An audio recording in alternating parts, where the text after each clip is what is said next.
April progressive exercise third. Ready, start.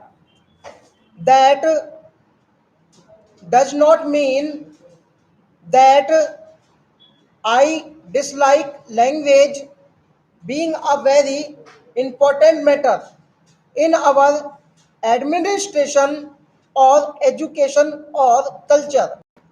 I recognize that the language of the pupil is a vital matter for their development, whether it is education, administration, or any other matter.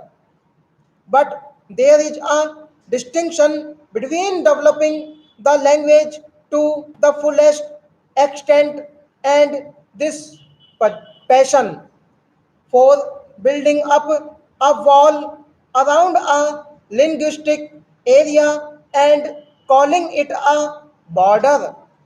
I completely accept the statement that people cannot really grow except through their language, but it does not follow then that in order to make them and their language grow, a barrier must be erected between them and others.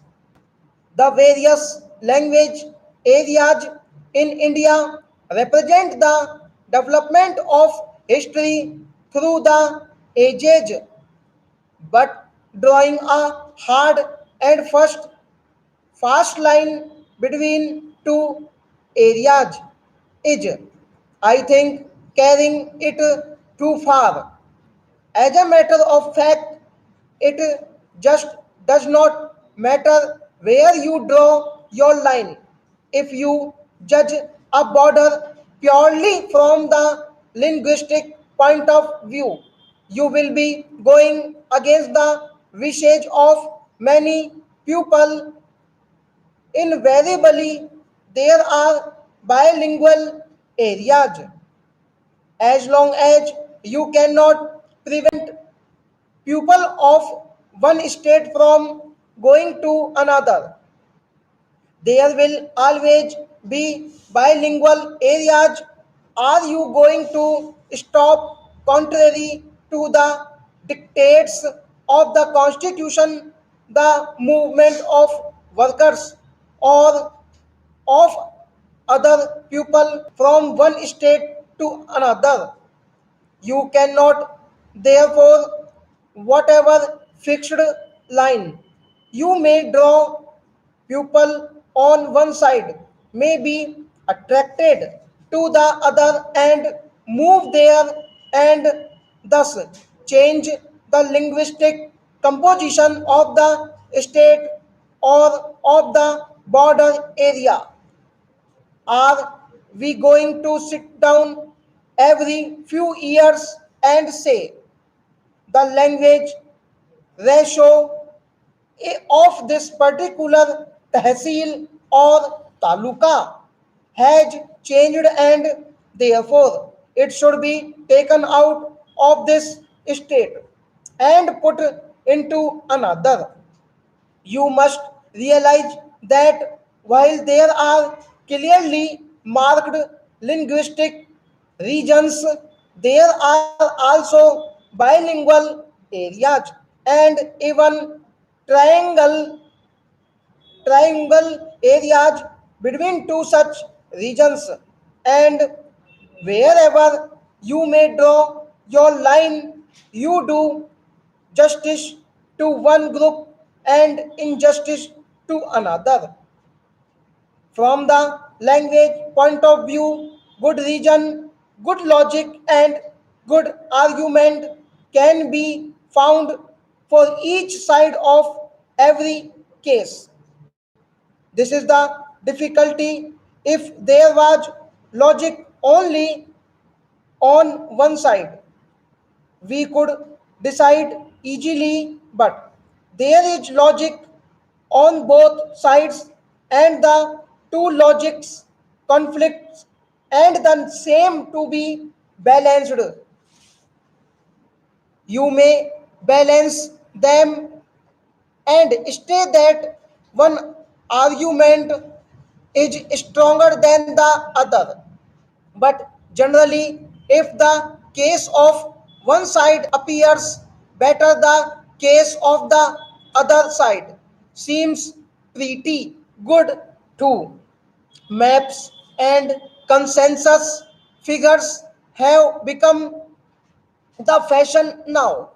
Are we to weigh in a balance how many individuals speak one language and how many speak another?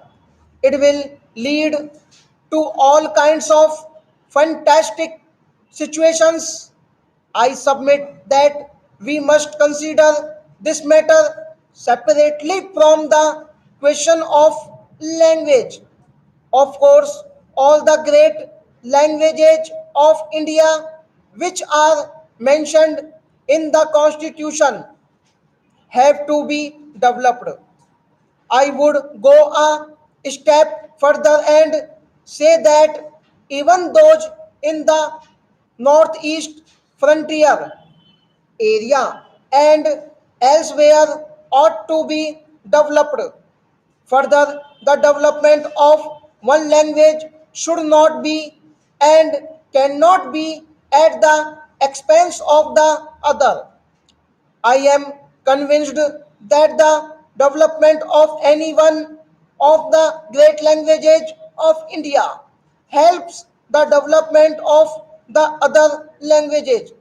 It may be my privilege, however unworthy I might be of being the president of the Sahitya Academy, started a year or 2 years ago, where we deal with all the languages of India and try to encourage them.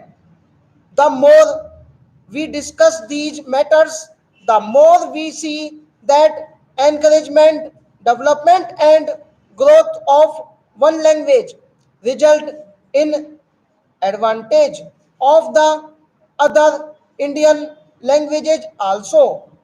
Going one more step, I would say that the language of a foreign language helps the growth of an Indian language. If we are cut off from foreign languages, we are cut off from the ideas that are contained in those foreign languages and from technology which is a part of modern life.